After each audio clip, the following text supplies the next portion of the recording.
ইনকিলাব মঞ্চের মুখপাত্র শরীফ ওসমান হাদী হত্যার তদন্তে সরকার যথেষ্ট আন্তরিক। তুমি আমাদের বুকের ভেতরে আছো এবং চিরদিন বাংলাদেশ যতদিন আছে তুমি সকল বাংলাদেশির বুকের মধ্যে থাকবে, এটা কেউ সরাতে পারবে না।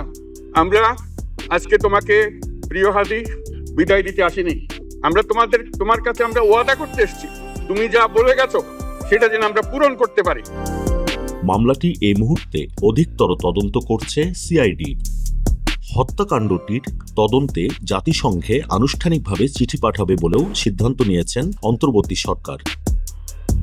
অন্যদিকে মানবিক দৃষ্টিকোণ থেকে শরীফ ওসমান হাদীর পরিবারের সম্পূর্ণ দায়িত্ব নিয়েছেন সরকার। কাজেই এই ইস্যুকে কেন্দ্র করে এ মুহূর্তে আন্দোলন ও সহিংস কার্যক্রম আসন্ন নির্বাচনকে বানচাল করার গভীর ষড়যন্ত্র বলে মনে করছেন দেশবাসী।